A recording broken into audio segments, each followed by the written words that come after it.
तो आज हम लोग बात करने जा रहे हैं उत्तर प्रदेश पुलिस 60,244 वैकेंसी की, जिसकी आंसर की रिलीज़ की जा रही है। जो एग्ज़ाम 25 अगस्त 2024 को हुआ था, उसकी आंसर की जो रिलीज़ की गई है, हम उसमें किन किन प्रश्नों को व कैसे हम आपत्ति को दर्ज कर सकते हैं, हम इसके बारे में देखेंगे कि किन किन प्रश्नों पर हम आपत्ति दर्ज कर सकते हैं और कैसे कर सकते हैं। ठीक है, आप लोगों को बहुत सारी वीडियोस मिली होंगी, लेकिन उनमें ये नहीं बताया गया होगा कि आप किन ऑप्शंस में क्या क्या फिल करें।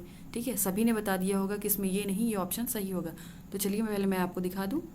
जैसा कि आपकी बुकलेट खुल के आ रही है, जो उसमें आयोग द्वारा सही आंसर बताया गया, और उसके बगल में कुछ ऑप्शंस ऐसे दिए हुए हैं, जैसे ये आपत्ति का प्रकार, बताएं कि क्या गलत है, आयोग का उत्तर, सही उत्तर, और नीचे साक्ष्य, एक साक्ष्य का ऑप्शन होगा जिसमें आपको साक्ष्य भी प्रस्तुत करने हैं। तो मैं आपको साक्ष्य भी बताऊंगी और इन ऑप्शंस में क्या क्या फिल करना है मैं ये भी बताऊंगी। ठीक है, तो आप बने रहिए इस वीडियो के साथ। चलिए हम लोग देखते हैं प्रश्नों को। फर्स्ट शिफ्ट का है 25 तारीख के सेकेंड शिफ्ट में रीजनिंग के कई सारे क्वेश्चंस गलत हैं और मैथ्स के भी गलत हैं, लेकिन उसमें हिंदी के क्वेश्चंस सही हैं। तो ये है हिंदी का क्वेश्चन और ये है 25 तारीख के फर्स्ट शिफ्ट का। जैसा कि चलिए हम आपको बताते हैं कि इस क्वेश्चन में क्या है। इस क्वेश्चन में दिया है महंत जी को आध्यात्म का अच्छा ज्ञान है। अर्थात इस क्वेश्चन में जो दिया गया है, ये आध्यात्म शब्द क्या है, आध्यात्म शब्द जो दिया गया है, इसकी का ये जो है इसमें गलत वर्तनी इसमें है। तो इसकी सही वर्तनी हमें बतानी है कि इन सब ऑप्शंस में कौन सी इसकी सही वर्तनी है। तो इसका आयोग ने जो है इसका आंसर ये माना है सी। तो मेरे पास जो प्रश्न है या इस प्रश्न पत्र में जो भी कुछ है, इसमें ये ऑप्शन सी वाला ऑप्शन, जो कि महंत जी को अध्यात्म का अच्छा ज्ञान है, ये वाली लाइन को आयोग ने सही बताया है। आप अपने अपने हिसाब से अपने अकॉर्डिंग देख लीजिएगा कि आप में कौन सा ऑप्शन ए, बी या डी किस में दे रखा है। ठीक है, तो इसमें मैं आपको बता दूं कि ये जो आध्यात्म की स्पेलिंग है, इसकी भी वर्तनी अशुद्ध है, यानी इसकी भी वर्तनी गलत है। अध्यात्म ऐसे नहीं, अध्यात्म की वर्तनी शुद्ध वर्तनी है, ये क्या है ये। तो फिर आप लोग सोच रहे होंगे कि ये ऑप्शन क्यों ना सही हो जाए। ठीक है, लेकिन ये सही नहीं होगा, क्योंकि इसमें कहा गया है अध्यात्म का अच्छा ज्ञान है और यहाँ पे ज्ञान की जगह झान लिखा है। ठीक है, ध्यान रहे, तो ये भी ऑप्शन हो जाएगा आपका गलत, और अध्यात्म की स्पेलिंग तो इसमें गलत दी हुई है। ठीक है, हम आपको रेफरेंस भी बताएंगे कि आप कैसे डाल सकते हैं। ठीक है, और इसकी बात करें तो इसमें तो आध्यात्म पता नहीं क्या दिया हुआ है, अध्यात्म, ये भी स्पेलिंग इसकी रॉन्ग है। ठीक है, और अध्यात्म, जैसा कि मैंने आपको बताया कि अध्यात्म की ये स्पेलिंग जो है सही है, तो ये भी स्पेलिंग हो गई आपकी, जो भी वर्तनी है ये हो गई रॉन्ग। तो इसमें चलिए हम आपको बताते हैं कि कैसे आपत्ति हम फिल करेंगे। ठीक है, तो आपको जो पेज जो आपके आंसर की या जो भी आपका ऑब्जेक्शन लेटर ओपन होके जो भी आपके सामने इंटरफेस आ रहा है, उसमें आपके राइट हैंड साइड पे यहाँ पे ये ऐसे ऑप्शंस दिए हुए हैं। ठीक है, तो उसमें आप लोग इसमें क्या फिल करेंगे, आपत्ति का प्रकार इसमें हम फिल करेंगे। आप देखिएगा उसमें जो भी ऑप्शन अगर आप कर रहे चूज़ करने को आ रहा है तो आप उसमें टिक कर दीजिए, सेलेक्ट कर लीजिए, और अगर नहीं आ रहा है तो आप उसमें ये लिख दीजिए। उसमें क्या लिखेंगे आप, दिया गया उत्तर गलत है, क्या लिखेंगे, दिया गया उत्तर गलत है। ठीक है, और इसमें नेक्स्ट में बताएं कि क्या गलत है। तो इसमें अध्यात्म, जो कि इन्होंने, जैसा कि मेरे प्रश्न के हिसाब से इसमें सी ऑप्शन में जो अध्यात्म की स्पेलिंग लिखी है, आप वो स्पेलिंग इसमें डालेंगे जो आयोग की साइट से सही बताई गई है, वो स्पेलिंग आप इसमें डालेंगे और लिखेंगे वो स्पेलिंग फिर अशुद्ध वर्तनी है। जो भी अध्यात्म की स्पेलिंग उन्होंने दी है, अध्यात्म अशुद्ध वर्तनी है। ठीक है, फिर यहाँ पे आयोग का उत्तर, तो आयोग का उत्तर जो मेरे सी ऑप्शन में था, उसमें जो पूरा लिखा हुआ था हम उसको टाइप करेंगे, महंत जी को अध्यात्म का अच्छा ज्ञान है, जो उन्होंने आयोग ने बताया सेम वही वर्तनी जो है हम लिखेंगे, ना कि सही वाली। और इसमें सही उत्तर में क्या लिखेंगे, सही उत्तर में लिखेंगे महंत जी को अध्यात्म का अच्छा ज्ञान है। कौन सा, जो अध्यात्म की वर्तनी शुद्ध मैंने आपको बताई है, जिसके लास्ट में झान लिखा हुआ है, तो उसकी जो अध्यात्म की वर्तनी है वो वर्तनी हम यहाँ लिखेंगे महंत जी को वो वाले अध्यात्म की वर्तनी का अच्छा ज्ञान है। ठीक है, तो आप इसमें देंगे करेंगे। ठीक है, चलिए हम लोग चलते हैं नेक्स्ट प्रश्न की ओर। जैसा कि हमारा ये नेक्स्ट प्रश्न है, इसमें है बादल बारिश से उसी तरह संबंधित है जैसे हवा इससे संबंधित है। पहले मैं बता दूं कि ये 25 अगस्त की फर्स्ट शिफ्ट का क्वेश्चन है, ठीक है।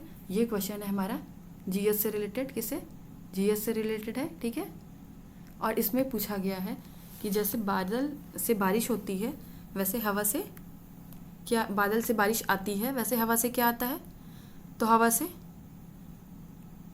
लोग सोचेंगे धूल भी, आप लोग बहुत सारे लोगों का मानना है कि वहाँ पे धूल भी आता है, और हवा को भी लेके आती है जो हम महसूस करते हैं। लेकिन अगर हवा को लेके आती है, हम ऐसा सुने बोलें तो ये हमें थोड़ा सा डिफरेंट लगता है। और अगर हम इसी को इंग्लिश में देखेंगे, जैसे कि हवा को बोला गया है यहाँ पे विंड, तो अगर हवा ये विंड वाली हवा को लेके आती है तो ये ठीक है।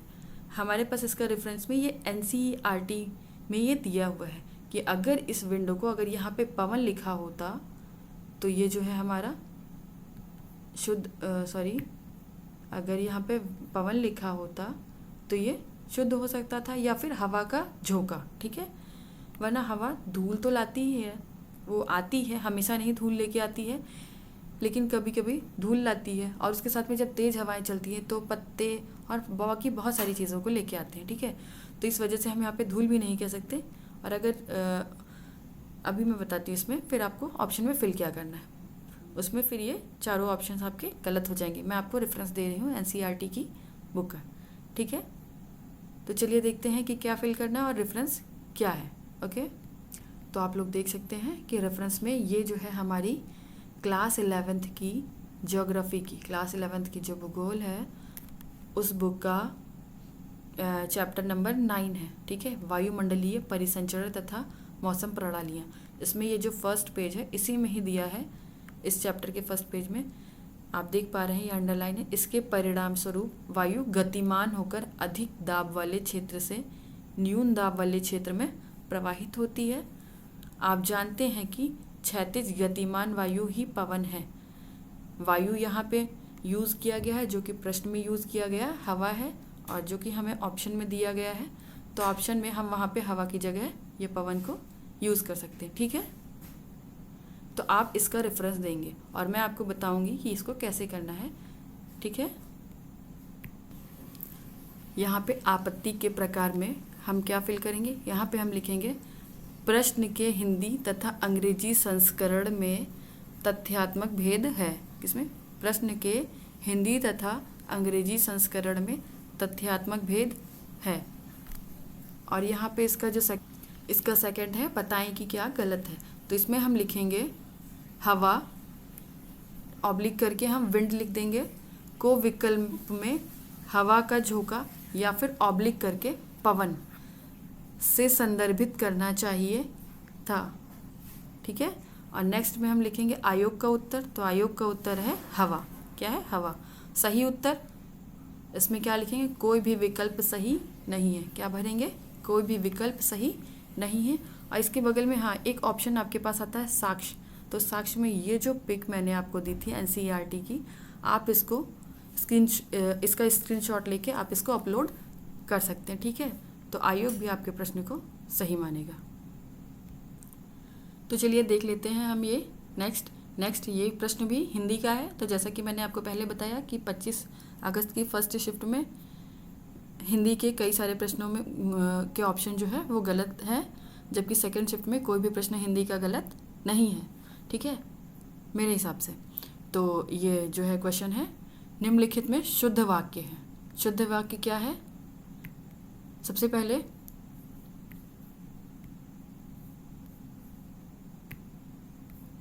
तो ये है आयोग ने इसका आंसर क्या दिया है, आयोग ने इसका आंसर बताया है ये डी ऑप्शन। डी ऑप्शन क्या है, उससे पैतृक संपत्ति में हिस्सा नहीं मिला। तो ध्यान दें यहाँ पे ये जो पैतृक शब्द लिखा हुआ है, ये पैतृक शब्द की वर्तनी अशुद्ध है।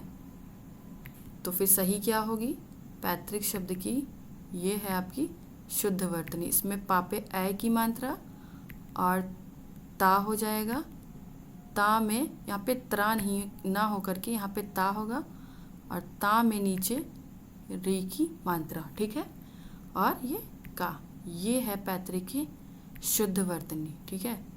तो चलिए अब हम बात करते हैं कि फिर इसमें सही ऑप्शन कौन सा होगा। सही ऑप्शन है बादशाह ने मुक्त हस्त दान किया। ऐसा क्यों मैं बता रही हूँ, क्योंकि ये प्रश्न जो है पहले भी आपके एग्ज़ाम में पूछा जा चुका है, तो आप वो रेफरेंस भी डाल सकते हैं। ठीक है, तो ये प्रश्न किस में पूछा गया है, ये प्रश्न जो है 2017 के RO प्रश्न में 2017 के UPPCS द्वारा जो कराया गया था RO का, उसमें सेम यही क्वेश्चन और सेम यही सारे ऑप्शन है। उस वक्त आयोग ने इसका आंसर ये बताया था। ठीक है, क्या, बादशाह ने मुक्त हस्त दान किया।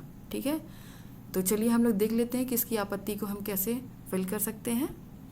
तो इसमें ये जो फर्स्ट है आपत्ति का प्रकार, इसमें हम फिल करेंगे दिया गया उत्तर गलत है। क्या फिल करेंगे, दिया गया उत्तर गलत है। यहाँ पे हम लिखेंगे दिया गया उत्तर गलत है। और next explain what is wrong, इसमें हम क्या भरेंगे, इसमें जो पैतृक मैंने लिखा था, अर्थात ये जो ता में री की मात्रा है, ये वाला पैतृक हम लिखेंगे।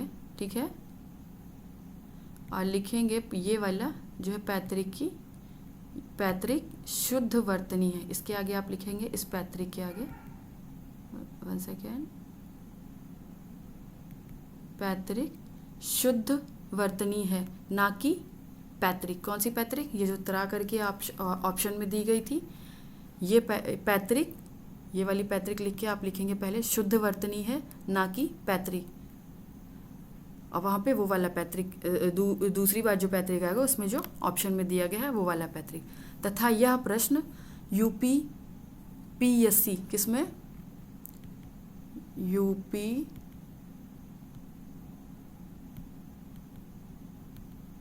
वन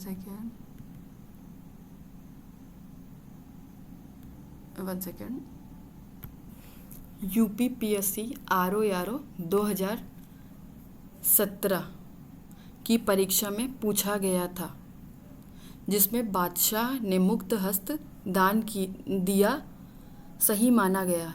कौन सा, बादशाह ने मुक्त हस्त दान दिया सही माना गया था। आयोग का उत्तर क्या है, इसमें आप लिखोगे उसे पैतृक संपत्ति में हिस्सा नहीं मिला। अर्थात जो आयोग ने आंसर दिया है उसको आप सेम यहाँ पे जो है लिख देंगे। और सही उत्तर में आप क्या लिखेंगे, बादशाह ने मुक्त हस्त दान दिया। क्या लिखेंगे, बादशाह ने मुक्त हस्त दान दिया। तो चलिए चलते हैं अब हम नेक्स्ट प्रश्न की ओर। नेक्स्ट प्रश्न है हमारा ये भी हिंदी का ही है, और ये भी 25 तारीख के फर्स्ट शिफ्ट का है। ये दिया हुआ है गमही शब्द। क्या है, गमही शब्द है। गमही शब्द जैसा कि आयोग ने इसका आंसर दिया है, क्या दिया है, बी, यानी कि क्या है इसका आंसर, तद्भव। लेकिन गमही जो है, बहुत सारे विद्वान जो है ये गम शब्द, गम जो दिया है, गम को ये ऐसा गम नहीं, ये संस्कृत की गम धातु से लिया हुआ मानते हैं, जिसमें इसको ऐसा मानते हैं कि ये ऐसा है, कैसा, अधमा। ठीक है, ये संस्कृत की गम धातु से लिया हुआ है। लेकिन ये जो गमही शब्द है, अगर ये तद्भव है तो इसका तत्सम मिलना चाहिए। तत्सम जो है इसका अर्थ तत्सम, संस्कृत में इसका मिलना चाहिए, इसका जो है अनुवाद। तो और इसका अगर हम तत्सम बात करें तो इसका तत्सम नहीं है, कहीं पर भी इसका नहीं दिया हुआ है। तो तद्भव शब्द वो होते हैं जो संस्कृत से लिए गए हैं। किससे, संस्कृत से जो लिए गए हैं उन्हें हम तद्भव शब्द कहते हैं। तो जो गमही शब्द है इसको हम तद्भव भी नहीं इसको हम तद्भव नहीं कह सकते। क्यों, क्योंकि इसका कोई तत्सम अनुवाद के रूप में नहीं है। ठीक है, लेकिन इसको, ये जो गमही शब्द है इसको कई सारे दोहे वगैरह में यूज़ किया गया है। तो मैं अभी आपको दिखाती हूँ एक दोहा, जैसे कि उसमें ये गमही शब्द दिया हुआ है। तो पहले मैं आपको वो दिखाती हूँ, फिर जैसा कि आप लोग देख पा रहे हैं, एक कहूँ जल गमही बाज नहीं, विजय रकु डेरू, जावत द्वर पढ़ाई मानी, मन में मूर्ति छेरू। ठीक है, तो ये शब्द क्या ये हिंदी भाषा के लगते हैं आपको? क्या ये शब्द आपको हिंदी भाषा के लगते हैं? मुझे तो ये जो है, मेरे ख्याल से और बहुत सारे विद्वानों ने इसे माना है, ये जो गमही शब्द दिया हुआ है ये देशज शब्द लगता है। क्या है? देशज शब्द है ये, ठीक है। ये गमही जो है ये देशज शब्द है, क्योंकि इसका तत्सम कहीं नहीं मिल रहा है, इसीलिए इसको हम, जैसा कि इसको यूज़ किया गया है कई सारे दोहों में, और ये लोकल लैंग्वेज है, क्या है, वहाँ की लोकल लैंग्वेज है, तो इसको हम हिंदी नहीं कह सकते, ठीक है। तो यहाँ पे इसका अगर हम ऑप्शन माने तो इसका जो है तद्भव तो आयोग ने दिया ही है, चलो ये हिंदी में है, हिंदी के तहत ये दोहे में आता है, तो इसको हम तद्भव बोल सकते हैं, लेकिन ये देशज शब्द है, क्या है, देशज शब्द, क्योंकि इसे भारत की कई सारी लोकल जो उनकी लैंग्वेजेस हैं उसके तहत ये है। आपको पढ़ने से ही लग रहा होगा कि इस दोहे में किस भाषा का प्रयोग किया गया है, ठीक है। तो चलिए हम लोग देख लेते हैं कि इसकी आपत्ति को हम कैसे फिल करते हैं, ठीक है। तो इसमें जो आपत्ति का प्रकार है, इसमें हम लिखेंगे ए और, जैसे कि मेरे प्रश्न के हिसाब से जिसमें मेरा तद्भव दिया हुआ है और देशज दिया हुआ है, तद्भव दिया है मेरा बी ऑप्शन में और देशज दिया है सी ऑप्शन में, तो हम लिखेंगे बी और सी दोनों सही हैं, क्या है, बी और सी दोनों सही हैं, बताएं कि क्या गलत है। यहाँ पे हम लिखेंगे जो गमही शब्द है, यहाँ पे हम लिखेंगे गमही शब्द का उल्लेख हिंदी भाषा में नहीं मिलता है, क्या है, गमही शब्द का उल्लेख हिंदी भाषा में नहीं मिलता है। अब आयोग का उत्तर, इसमें हम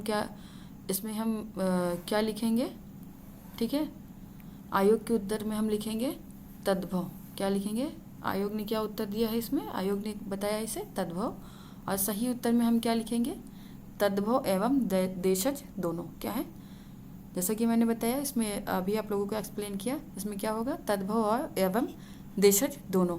और जो इसमें नीचे ऑप्शन आता है साक्ष्य में जो हमने आपको पंक्तियाँ दी हुई हैं, उन पंक्तियों को आप इसमें उस पे को आप अपलोड कर सकते हैं, ठीक है, जिससे कि प्लस चांस होंगे और आयोग हमारे उत्तर को जो है सही मानेगा, ठीक है। तो चलिए देखते हैं हम नेक्स्ट प्रश्न, चलिए देखते हैं इसके नेक्स्ट प्रश्न को क्या है। नेक्स्ट प्रश्न है हमारा ये, हाँ ये प्रश्न है हमारा 25 अगस्त की सेकंड शिफ्ट का, जो कि रीजनिंग से लिया गया है, ठीक है। तो इसमें इस क्वेश्चन में कह रहा है, लिहाना पार्क तक पहुंचने के लिए अपने कार्यालय से दक्षिण की ओर 8 मीटर चलता है, क्या है, अपने कार्यालय से पार्क की ओर चलने के लिए दक्षिण की ओर 10 मीटर चलता है। इसमें मैं आपको प्रूफ भी देती हूँ कि क्या इसको हम कैसे सही कर सकते हैं। तो जैसे कि बात हो रही है यहाँ पे लिहाना की, तो लिहाना जो है इसका ऑफिस अगर यहाँ है कार्यालय, तो यहाँ से दक्षिण की ओर 1 सेकेंड, पता नहीं क्या हो जाता, लिहाना जो है अपने कार्यालय से दक्षिण की ओर 10 की ओर 8 मीटर चलता है, तो ये हो गया, यहाँ उसका कार्यालय था, और दक्षिण जैसा कि आप लोग देख पा रहे हैं, इसमें जो है ये पूर्व हो गया, पश्चिम हो गया, ऊपर उत्तर हो गया और नीचे दक्षिण। तो लिहाना यहाँ से चलता है दक्षिण की ओर, कितने 8 किलोमीटर चलता है, फिर वहाँ से बाईं ओर मुड़ता है, तो अब लिहाना का बाईं ओर इस साइड होगा। अब यहाँ से ये बाईं ओर मुड़ता है और ट्रैफिक सिग्नल तक पहुँचने के लिए 15 मीटर चलता है, कहाँ पर, ट्रैफिक सिग्नल इसको जाना है, और ये 15 मीटर चलेगा, ठीक है, 15 मीटर चलता है। फिर वह घड़ी के विपरीत दिशा में 90 डिग्री मुड़ता है, तो घड़ी की दिशा, तो आपकी घड़ी कुछ 1 सेकेंड, व्हाट इज हैपनिंग, घड़ी जो है हमारी इसकी दिशा इस साइड होती है, घड़ी की दिशा जो है हमारी ऐसे होती है, ठीक है, इस डायरेक्शन में, किसमें, इस डायरेक्शन में, लेकिन इसमें कह रहा है कि 90 डिग्री जो है वो मुड़ता है, तो क्या विपरीत दिशा में, यानी कि इस डायरेक्शन में ना के वो इस डायरेक्शन में ऊपर की साइड मुड़ेगा, ठीक है। और कॉफ़ी शॉप तक पहुंचने के लिए 8 किलोमीटर चलता है, तो ध्यान रहे 8 किलोमीटर वो इधर भी चला था, ठीक है, और 8 ही किलोमीटर इधर भी चलता है। हालांकि वो जो नीचे है यहाँ पे वो 15 मीटर, किलोमीटर नहीं, यहाँ पे मीटर की बात हो रही है, और यहाँ पे वो चलता है 15 मीटर, ठीक है। अब क्या कह रहा है प्रश्न में, और यहाँ पे उसको कॉफ़ी शॉप जो है मिल जाती है, क्या मिलती है यहाँ पे उसको कॉफ़ी शॉप मिल जाती है, यहाँ पे उसका कार्यालय है, ठीक है। कॉफ़ी शॉप पहुँचने के लिए 8 मीटर चला और कॉफ़ी शॉप पहुँच गया, फिर वहाँ से फिर कह रहा है वह बाईं ओर मुड़ता है। अब इसका बाईं ओर इसका बाईं ओर इस साइड आएगा, किस साइड, इस साइड। और घर पहुंचने के लिए 8 मीटर चलता है, ये तो 15 था, अभी हम 8 मीटर, चलो वो बाईं ओर मुड़ा और यहाँ पे अपने घर पहुंच गया। कहाँ, अपने घर वो पहुंच गया। ठीक है, तो अब इस क्वेश्चन पूछ रहा है कि लिहाना के घर के संबंध में कार्यालय किस दिशा में। यहाँ पे लिहाना का घर हो गया और इसके संबंध में कार्यालय इसके पश्चिम में, किधर पड़ रहा है, यह हमारा पूरब, यह हमारा पश्चिम, कहाँ पे, पश्चिम में पड़ रहा है। तो आंसर यहाँ पे सही होगा वो है इस क्वेश्चन के हिसाब से डी ऑप्शन। इस जो शीट है ये आंसर की जो भी है ये प्रश्न उत्तर पुस्तिका, इसके हिसाब से ये डी ऑप्शन जो है सही होगा। जबकि आयोग ने क्या बताया है, पूर्व की ओर। ठीक है, तो इसमें हम आपत्ति जरूर करेंगे और इसमें सभी लोगों के प्रश्न, जिन लोगों ने भी ये पश्चिम और इसका उत्तर टिक किया है, सबके प्रश्न सही होने के पूरे चांसेस हैं। ठीक है, तो चलिए हम बताते हैं इसमें कि आप लोग कैसे आपत्ति को दर्ज कर सकते हैं। ठीक है, तो सबसे पहले आप लोग देख लें कि इसमें जो भी साक्ष्य को प्रस्तुत करने के लिए आता है उसमें हम ये जो फिगर है हमारे पास, हम उसमें जो है इस फिगर को अपलोड कर सकते हैं, ये जो फिगर हमारे पास दिया हुआ है। ठीक है, और इसी के बेस पे हम इसमें जो भी ऑप्शंस आपको, जो भी वहाँ पे पॉइंट्स दिए गए हैं उसमें मैं आपको बताऊँ कि कैसे फिल करना है। तो चलिए उसको भी हम देख लेते हैं। वो है हमारा ये, इसमें आपत्ति का प्रकार है। तो आपत्ति में हम लिखेंगे इसमें विकल्प डी सही होना चाहिए, जैसा कि मेरे प्रश्न पत्र के हिसाब से है, इसमें विकल्प डी सही होना चाहिए। कौन सा, इसमें विकल्प डी, मैंने अभी जो निकाला उसमें पश्चिम आ रहा है तो उसके हिसाब से इसमें विकल्प डी सही होना चाहिए। ठीक है, उसमें जो भी हम फिल करेंगे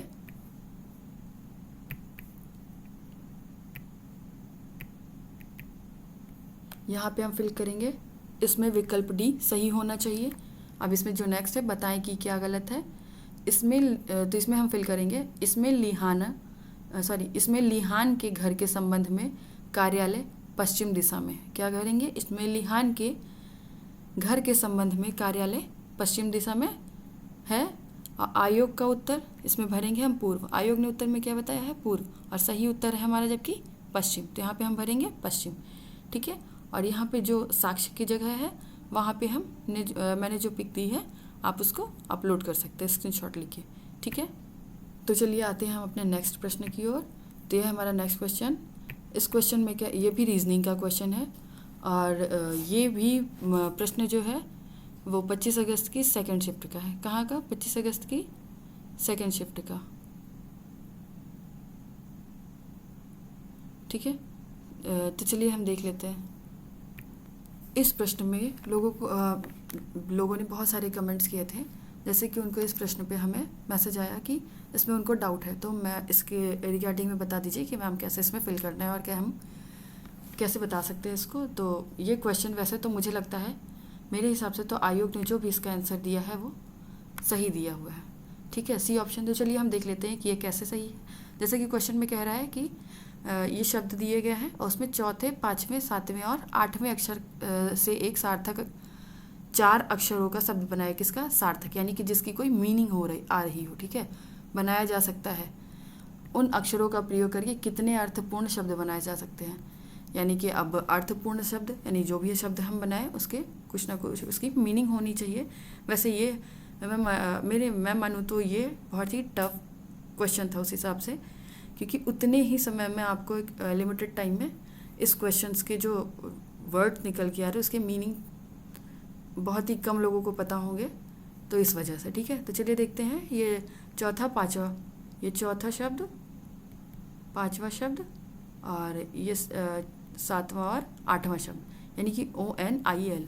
तो इससे मिलके हम कौन से वे 4 शब्द जो है ये आयोग के हिसाब से जो दिया गया है 4, तो वे कौन से 4 शब्द हम बना सकते हैं। ठीक है, तो मैं आपको बताती हूँ। तो इनसे ये जो 4 शब्द आयोग की साइड से दिए गए हैं, तो मैंने भी देखा, तो इन 4 शब्दों से जो ये शब्द मैंने बनाए हैं, LINO lino, LION lion, LOIN loin और NOIL नॉइल, ये 4 जो है अर्थपूर्ण शब्द बनाए जा सकते हैं।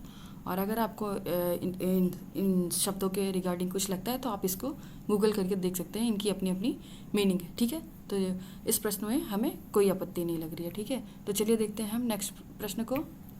नेक्स्ट प्रश्न है मेरा, ये रीजनिंग का क्वेश्चन है और ये क्वेश्चन जो है 25 अगस्त की सेकंड शिफ्ट का है। तो चलिए इस क्वेश्चन में हम देख ले रहे हैं कि इसमें जो है हमें कैसे, इसमें आयोग ने जैसा कि उत्तर दिया है मेरे प्रश्न के हिसाब से, आप लोग अपना अपना देख लीजिएगा कि इसमें ऑप्शन में क्या है, आगे पीछे क्या है। इसमें कि जैसा कि आयोग ने दिया है हमें ये डी वाला सेकेंड, ये डी ऑप्शन, ठीक है ये, लेकिन इसमें हमें सी ऑप्शन भी ठीक लग रहा है। तो जैसे कैसा है, जैसे कि हम इसको देख सकते हैं, इसको अगर हम यहाँ से इसको करा दें तो ये बॉक्स हमारा ये तैयार है, ठीक है। अब ये 2 पार्ट बचे, तो इसको हम इसको ऐसे ले सकते हैं, यहाँ से इसको अगर हम ऐसे करा दें तो ये एक छोटा पार्ट ये हमारा है और ये पार्ट है। तो इसमें जो है डी ऑप्शन तो हमारा सही है ही, डी ऑप्शन नो डाउट गलत नहीं है, ये सही है, क्योंकि इसको भी अगर हम ऐसे कराते हैं तो इसमें भी ये लाइन थोड़ी टेढ़ी हो गई है। अगर हम करें 1 सेकेंड, ये ठीक है,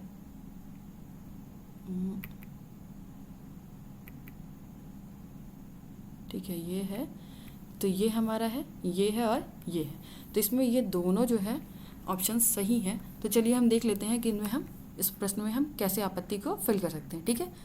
तो चलिए ज़्यादा समय न वेस्ट करते हुए हम देख लेते हैं इसमें ये जो है आपत्ति का प्रकार, तो इसमें जो आपत्ति का प्रकार है इसमें हम क्या फिल करेंगे और बाकी चीज़ें जो दी हुई हैं इसमें हम क्या फिल करेंगे, ठीक है। इसमें इस वाली लाइन में ये जो कॉलम है हमारा, इसमें हम फर्स्ट वाले में फिल करेंगे 1 से अधिक उत्तर विकल्प सही है। इसमें लिखेंगे 1 से अधिक जो उत्तर के विकल्प दिए गए हैं वो क्या है, सही है, 1 से अधिक उत्तर विकल्प सही है, ठीक है। नेक्स्ट इसमें क्या लिखेंगे, बताएं कि क्या गलत है। तो इसमें लिखेंगे क्योंकि चित्र मेरे प्रश्न के हिसाब से, जो मेरी आंसर बुकलेट है उसके हिसाब से सी और डी ऑप्शन, ठीक है, क्यों चित्र सी और डी दोनों प्रश्न में दिए गए चित्र का उपयोग करके बनाया जा सकता है। जो प्रश्न में हमें दिया गया है चित्र, उसका उपयोग करके हम बना सकते हैं। तो हम लिखेंगे यहाँ पे चित्र सी और डी दोनों प्रश्न में दिए गए चित्र का उपयोग करके बनाया जा सकता है, ठीक है। आयोग का उत्तर क्या था, तो आयोग का उत्तर इसमें रीजनिंग में तो हम बनाएंगे नहीं, इसमें हम लिख देंगे, क्या लिखेंगे, डी। आयोग का उत्तर डी ऑप्शन, यहाँ पे डी ऑप्शन आप पूरा लिख दीजिए, डी लिख दीजिए, जैसा भी है। ये मेरे प्रश्न के हिसाब से, आप अपने अपने के हिसाब से कर लीजिएगा, ठीक है। और नेक्स्ट सही उत्तर क्या है, तो सही उत्तर इसमें सी और डी दोनों है। क्या है, सी लिखेंगे आप और लिखेंगे और उसके बाद लिख देंगे डी, ठीक है। अब इसमें मैं आपको एक इमेज दे रही हूँ, आप उस इमेज को अपलोड कर दीजिएगा, जो उसमें साक्ष्य मांगा जाता है उस साक्ष्य वाले कॉलम में, ठीक है। तो चलिए मैं आपको इमेज दे रही हूँ, तो आप लोग ये जो इमेज देख रहे हैं आप इसको साक्ष्य में अपलोड कर सकते हैं। ये जो ऑप्शन हमें मेरे में डी है, आप इसको ऐसे बना के अपने अपने ऑप्शन के हिसाब से लिख के उसको अपलोड कर सकते हैं, ठीक है। चलिए चलते हैं अपने नेक्स्ट प्रश्न की ओर। तो चलिए देख लेते हैं, ये हमारा नेक्स्ट प्रश्न और लास्ट प्रश्न है, ठीक है। तो ये जो प्रश्न है हमारा, ये भी 25 अगस्त की सेकंड शिफ्ट का है, ठीक है। तो ये हमारे मैथ्स का क्वेश्चन है। इस मैथ्स के क्वेश्चन में ये जो भी जितने भी ऑप्शन दिए गए हैं, ये चारों ऑप्शन जो है गलत दिए गए हैं, ठीक है। हालांकि आयोग ने जो भी आंसर दिया हुआ है ए, लेकिन इसमें ऑप्शन में कोई भी इसका आंसर नहीं दिया गया है। तो इसको हम आपको एक पिक दिए दे रहे हैं, आप उसमें देख लीजिए कैसे सॉल्व किया गया है और उसी पिक को साक्ष्य के तहत अपलोड कर दीजिएगा, ठीक है। वरना आप उसको अपने जगह लिख के और ऑप्शन अपने अकॉर्डिंग करके आप उसको सेम कंटेंट जो है उसमें लिखा हुआ है आप उसको लिख के ऐसे अपलोड कर दीजिएगा। और बाकी उसमें ब्लॉक्स में देख लेते हैं कि हम क्या क्या फिल कर सकते हैं। तो पहले मैं आपको इसका जो है ऑप्शन मैं वो दिखा दूँ कि क्या सही है, ठीक है। तो ये रही आपकी पिक, आप इसको सेम ऐसे ही जो भी कुछ है लिख के और अपने प्रश्न नंबर के हिसाब से और ये इसको जो है आप अपलोड कर सकते हैं साक्ष्य वाले कॉलम में। और बाकी हम चीज़ें देख ले रहे हैं कि जो और चीज़ें हैं उसमें हमें क्या फिल करना है। जैसे कि इस वाले ये वाले जो ऑप्शंस आते हैं इनमें हमें क्या फिल करना है। तो फर्स्ट वाले में जैसा कि ऑब्जेक्शन टाइप, इसमें हम लिखेंगे कोई भी विकल्प सही नहीं है। क्या लिखेंगे, कोई भी विकल्प सही नहीं है। और नेक्स्ट एक्सप्लेन, बताएं कि क्या गलत है। तो आप लिखेंगे इस प्रश्न में पूछा गया है अब तक कितना दूर चला गया तो ऐसे में सभी दूरी को जोड़ लेंगे। 60 होना चाहिए, जो कि विकल्प में नहीं है। एक तो 60 हो सकता है इसका आंसर, और दूसरा फिर हम लिखेंगे दूसरा शुरुआती और अंतिम बिंदु की दूरी का माने तो 14.14 होगा, ये भी विकल्प में नहीं है। ठीक है, और 14.14 की जगह पे हम ये को आप ना लिख के आप वहाँ पे लिख सकते हैं कि ये जो इसमें जो दिया गया है 10√2। ठीक है, और आप इसको ऐसे फिर यहाँ पे साक्ष्य प्रस्तुत करके और आप इसको फिल कर सकते हैं। तो चलिए देख लेते हैं कि हमारे क्वेश्चंस कंप्लीट हो गए हैं क्या। हाँ, तो हमारे सारे क्वेश्चंस कंप्लीट हो चुके हैं। ठीक है, अब हम नेक्स्ट डे में जो भी वीडियोस जो भी आंसर की आएगी उसके अकॉर्डिंग हम जो है आपको आंसर की प्रोवाइड करा देंगे। उसमें कैसे आपको ऑब्जेक्शन करना है ये भी बता देंगे। तो अगर आप लोगों को ये वीडियो अच्छा लगा हो तो प्लीज़ चैनल को लाइक एंड सब्सक्राइब ज़रूर करिए। धन्यवाद।